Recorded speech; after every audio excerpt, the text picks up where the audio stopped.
Yesterday we highlighted the various things that were said during the Olkalau funeral service of the late Kiaraho. Now in this video, I want to highlight for you some of the things that took place, and you probably didn't notice because it didn't find its way to mainstream media. And so with no further ado, let's get after it. Number one, the reason President Ruto refused to attack Rigathi Gachagua by name was because of what he saw. The moment he got up to speak, the people left. Just have a look at this. So, nehede Ruto alaria na wadu mathikiriria Gachagua mainuka.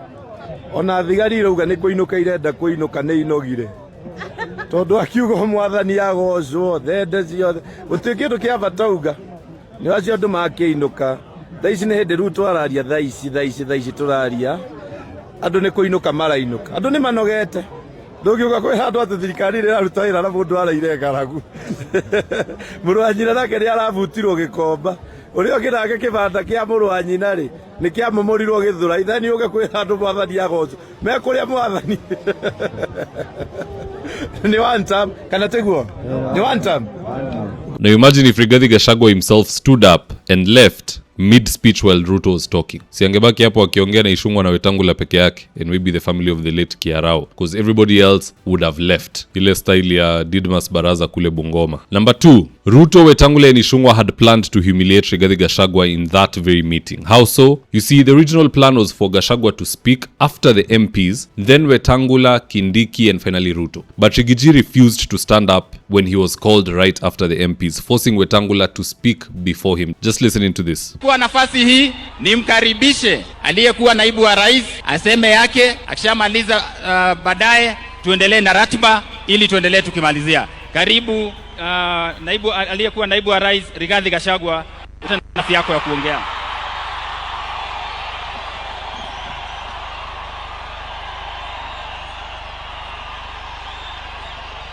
Alright, bas wacha nimkaribishe speaker wa National Assembly aweze kusema na ili aweze pia kuwaintroduce viongozi ambao wamekuja kuomboleza pamoja na ndugu yetu Mheshimiwa Kiaraho. Karibu sana speaker Dr. Moses Masika Wetangula. Karibu sana. You see, in such functions, you start from the junior most and the most senior politician ndo anafunga chapter. So how is it you will invite Rigathi Gachagua after the MPs and then Wetangula speaks after him? Are they trying to say that Wetangula is greater than Rigathi Gachagua? In which country is a sitting speaker of the National Assembly presumed to be greater than a former deputy president? It just doesn't make sense. So when called, Gachagua alikata, ikabidi Wetangula aende. Once Wetangula was done, then Gachagua was called. In fact, here's the tip. Nichukue nafasi hii nimwarike ndugu yetu former deputy Rigathi Gachagua.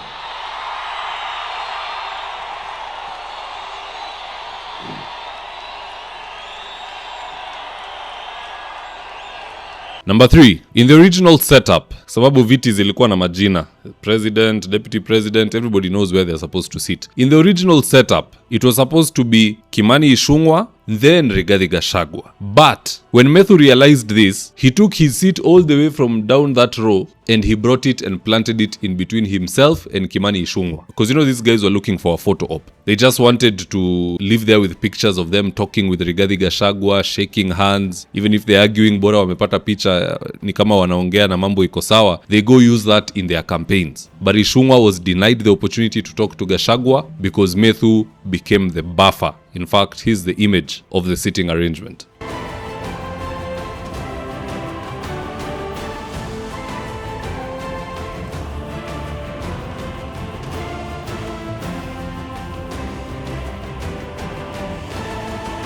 Na ndio ujue Methu ni kichwa ngumu. Si nywele pekee ni ngumu, pia ni kichwa ngumu. At some point, he was filmed lecturing Kabogo and Silvana Sosoro. Yeah, it was Kabogo and Silvana Sosoro. Because they were trying to capture the attention of Rigiji and he was telling them, just keep quiet. Mumeimpeach huyu jamaa, hakuna kitu ingine mnamwambia. Just shut up, mungoje wakati yenu ya kuongea. Here's the tip.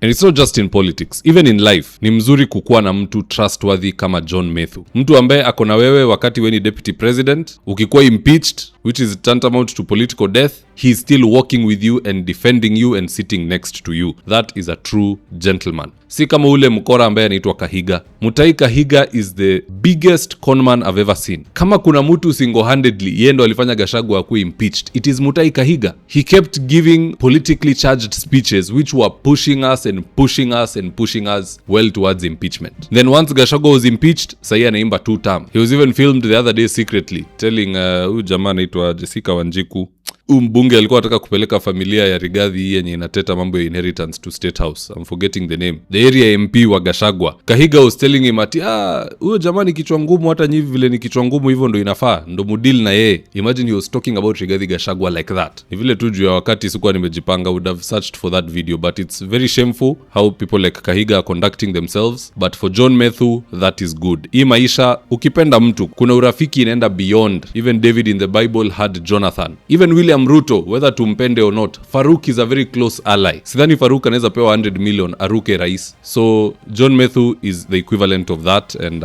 we appreciate what he did. Hii siasa imekuwa na utapeli mingi, conmen, watu wa kurukana na nini, but because he stood firm, that gentleman deserves a second term in office and even higher. Akitaka kuwa governor apatiwe. That's the kind of staunch leadership that we need. Anywho, having said that, let's see what Kenyans had to say about people leaving while the president was speaking, and I quote. Jeremiah Gitau said, wachana na watu wa Olkalau, walionyesha hata mzee Moi very bad things. Kimani Mudhui said, mi hata ningekuwa yeye ningeenda nyumbani direct kwa bibi yangu na kuku zangu. Jamaa hapa anajiita hehe alisema, who wants to be addressed by a madman, na kaeka hii picha ya Kasongo. I'm presuming it's Kasongo because we can see the Pinocchio nose. Ndio kidanganya sana kwa ile fairy tale ya Pinocchio, mapoi inaendelea kumea. Pia ukikula pesa ya wananchi sana, kisogo pia inapanuka, so ni kama hii ni double expansion. Chesoni TV said, if I was him, Aki, I would have just covered myself in my blanket and he will never see me again. But don't think he cares about that. The guy is greedy and can rule over bones. Well, what say you guys? Do drop me on comments section below and I'll do best to read them and to give you a response. So with that, here today's ads of the day. If you're in need of electrical wiring, solar installation, or electrical fittings such as strip lights, snake lights, downlighters, or chandeliers, contact Engineer Wycliffe at 0707 476602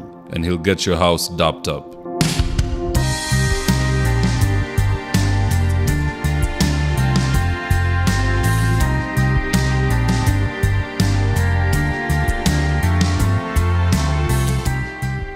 Right now, I'm with my team headed to a client's house in Ruiru for consultation. That is to take measurements of the windows, go through our catalog with the client, and then once they decide on the color and the fabric they want, we'll get busy sewing, and at long last, the curtains installation will be on us. So if you're looking for curtains, shears, curtain rods, curtain accessories, reach out to Phoenix Curtains and Interior Decor and we will sort you out. Call us on 0724 414153. If you're here for the first time, please go on and hit the subscribe button, and if you're watching for a different platform, just head on over to YouTube, search for mzitowafula, hit the subscribe button. You're going to be getting a ton of content of this nature. If politics is something you're passionate about, this is definitely the one channel that you really need to subscribe to. Alright guys, adios.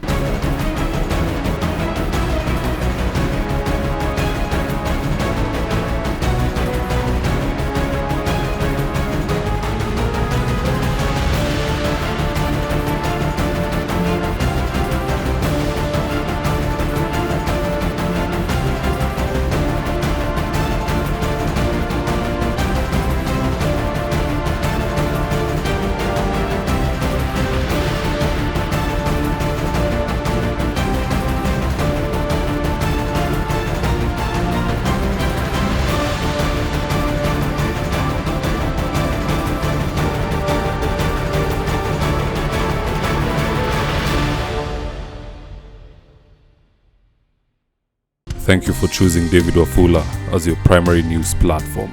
We put countless hours in research, recording, and editing. By showing up each and every day to watch our videos, you encourage us to generate more videos for the viewers. We are on a mission to inform, educate, and build a better tomorrow.